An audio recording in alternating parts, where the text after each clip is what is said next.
So this is something that I'm kind of proud of, and it's got a little bit of a funny story. This is probably the star of the show. We call him Tim, the tiny stove. What you think you want may not always work.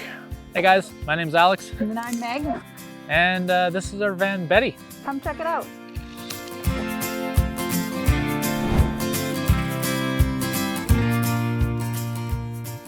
So this is my favorite part of the van. This is my kitchen, my pride and joy, and hugely upgraded from the last version of our van. So as you can see here, I've got a 2-burner propane stove, a really nice amount of prep surface here. Underneath is our cutlery drawer, and underneath this is where we put all of our pots and pans. And then this is kind of a cool feature of our van where we keep all of our dishes. So Alex built this custom so that we can just slot the dishes in here and there's no movement when we drive, even the roughest roads. So these just stay in place, and yeah, we don't have a huge mess with things falling out all the time. So this is a mini control panel that we've got in the van. So we've just got a very simple thermometer so we can gauge the temperature inside and outside of the van. This is the interface for our Propex heater. So we are running a propane heater in the van. That's a forced air heater, and it's just secondary to our wood stove if we're ever in a place where we can't collect wood or we just need a quick fix for the heat in the van, we can start running our propane heater. And below that, we've got our shutoff for the propane. So Alex really wanted to have this shut off inside the van just for safety, just an extra measure of safety. And then we've got our light switch here, which controls these under-mounted lights. So this unit here that we've built out into our doorway is our sink with the cutting board on top. We didn't have a sink really before, so this is a big upgrade. Underneath it, we've got our 3-stage water filtration system from ClearSource and our 3 jerry cans. So that's 60 liters of water that we carry with us. And since it's all in jerry cans, we can refill our water from natural sources like creeks and rivers, which is super handy in a pinch. So with the cutting board mounted inset into the sink, this turns into a prep surface for all of my cooking. And then I can also flip this up if I need a little extra space to prep or if we want to eat here. So in between the driver and passenger seat is where we decided to locate our 12-volt fridge. This is from Set Power, and it's actually worked super great for us. It's got the baskets inside, which I hear makes these fridges work a lot better. And down here is where we store our Boxio toilet. So this is a German company that we're working with, and they have this awesome little composting toilet. We've yet to use it because we haven't needed it in a pinch. It's more of an emergency toilet for us. And over here, we've got our pee funnel, which has actually saved me quite a few times. So this cabinet up here houses all of our coffee and tea. And right below it, we've got our coat closet. So we keep all of our jackets and coats in here. And I've got essentially a full-length mirror on the back side. So up here, we've got our dry storage pantry. So this is where I keep everything I need to cook. And it also houses all of our long-term food storage.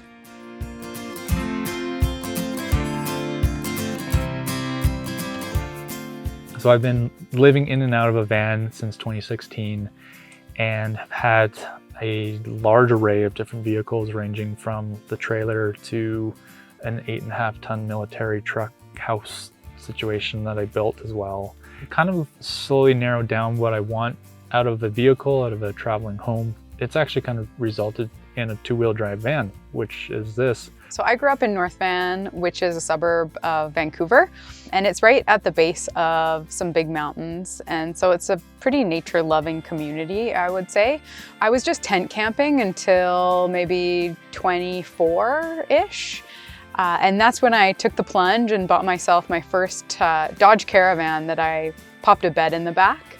And I was able to go on my first month-long trip through BC and Alberta in that Dodge Caravan and just never looked back.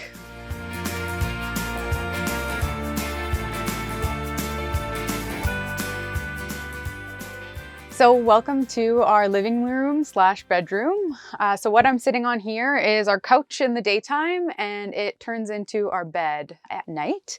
We found a latex mattress on Facebook Marketplace that we just chopped up into 4 pieces, but it's just a 4-inch latex mattress, and we find that pretty comfortable. It's not the most comfortable, but it'll do the trick for the next 3 years.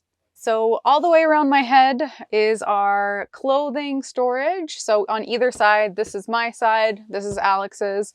And then back here is where we keep all of our toiletries, shower stuff. And then right here, as you can see, we've got our bookshelf, and we've also got a couple of charging ports here that we can plug our phones into at night. And then right beside here, this is probably the star of the show. We call him Tim, the tiny stove. Everybody that walks into the van is just like shocked and in awe of this little stove, probably because it's something that nobody's ever really seen before. This is definitely the first of its kind, a wood-burning stove this small. So it's from a company called tinystove.com, and it's one of Alex's travel friends that he met along the road back in 2016 or something like that. And so he has this company and he creates these awesome little stoves, and he, fortunately for us, gifted this first prototype version. So this is called the Peanut Stove, and it's the very first of its kind, and it keeps us really toasty warm when it's cold out, and we just love being able to generate our own heat.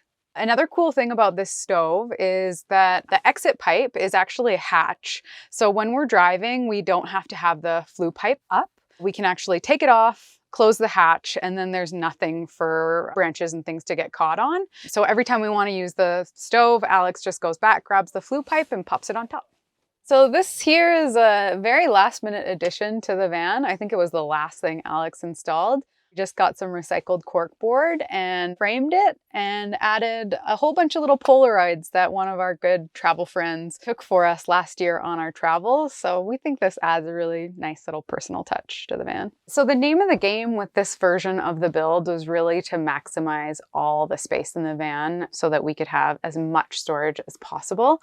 So Alex has gotten super creative and built so many little nooks and crannies for storage.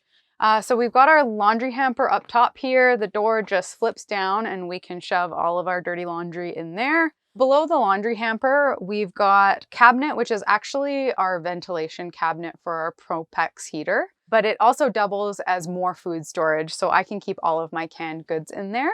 Another compartment underneath just for miscellaneous goods. Over on the other side, below Tim the tiny stove, we've got 2 compartments for wood storage. And then this over here is a cool addition and something that Alex was looking forward to the whole time we were building it out. It's a dedicated charging cabinet. So that way we can just shove all of our electronics in there to be charged, and we don't have them cluttered all around on our free counter space.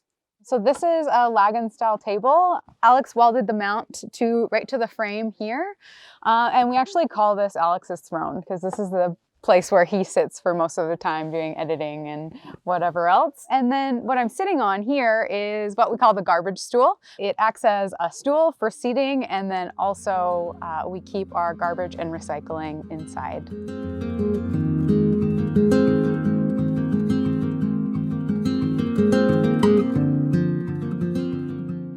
When Meg and I were traveling in the States last year, it was our first time doing a real van life trip together. And that was when we decided, we think we want to do this for a long time and we want to go and see South America. That led ultimately to the decision to kind of completely refit the van from the delivery van that was to the kind of off-road van beast. That it is now.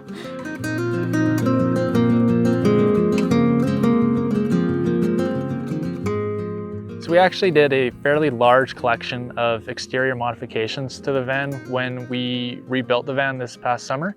Namely, we did a high roof install. So we went through a company called High Top Vans in Washougal, Washington. And we cut a big hole in the roof and then slapped this fiberglass TV top on the top, which gained us an additional 17 inches of standing height. So when we got the van, this whole panel right here was all glass, but the problem with it was that we couldn't open the window, and airflow was a real problem for us in the van when we were down in Baja and it was getting hot. So what we decided to do is to take out the glass window, put in a large 1/8" aluminum sheet, and then we bought this used RV window, and I cut the hole, put the window in, and now we can open up this window, get airflow, and then this is all insulation behind this section of the panel. We have 330 watts of solar on the roof, and because I wanted to drill as few holes in the fiberglass top as possible, I made a aluminum rack. I can actually tilt the panels up top so that if we're in a place that has low sun, like right now in the winter, I can tilt the panels towards the sun and actually increase the solar collection by 30 to 40%. Starting from the front, you'll see that the van is a lot taller. It's on bigger tires. It has some armor on it. This is a winch bumper that I built myself. It houses a 10,000 pound rugged ridge winch inside with synthetic rope. We've got some off-road lights in the front just to light up our way as we're venturing around in the dark. We put a 3-inch Weldtech spindle lift on the front, complete with stage 1 Fox shocks.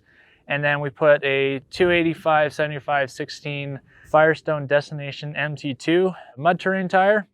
Basically what all of this allows us to do is have a far better approach angle so that we can kind of go up steeper stuff.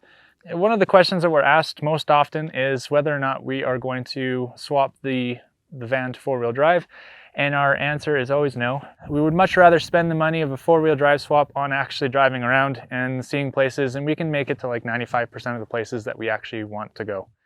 So on the back here, we have another kind of custom piece built by me. It's a steel bumper that has dual swing outs.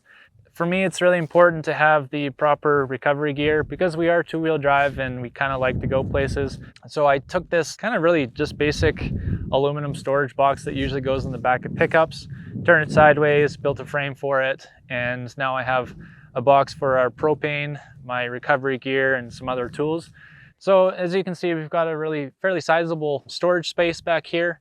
Our design versus our old design just afforded us a lot more space back here, so we're just optimizing on how much we can carry. So this is something that I'm kind of proud of, and it's got a little bit of a funny story. Meg is teaching herself how to surf, and so she demanded from me that we have a surfboard on board with us, and because there's so little storage space on the roof, I didn't really have anywhere to actually store a surfboard. And I was racking my brain on how I could do this, and I had built this roof rack so that it came all the way around the front.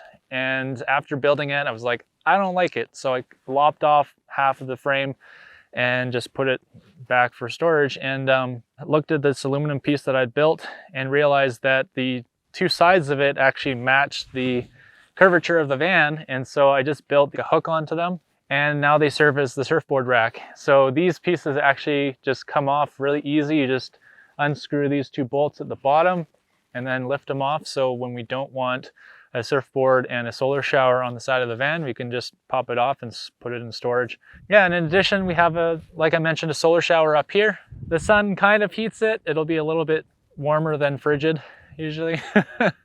So right behind the seat here, we have our electrical system, and our whole electrical system is from a company called Rare Earth Element Solar. It's a Canadian solar electric component company. What we have from them is we have a 200 amp hour self-heating lithium phosphate battery. We have a 1500 watt inverter charger, and then a 40 amp DC-DC MPPT. I really like this system just because it's quite small and it fits right behind my driver's seat. It's also here because it's very easy to access in the event of an emergency. It's a good system. I'm pretty happy with it.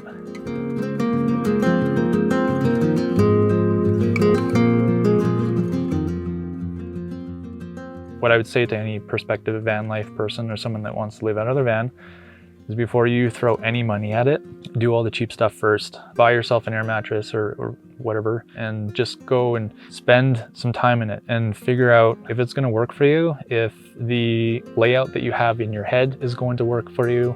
And then once you start building, build it in sections, because often people will spend tens of thousands of dollars on the interior build and then it doesn't work for them.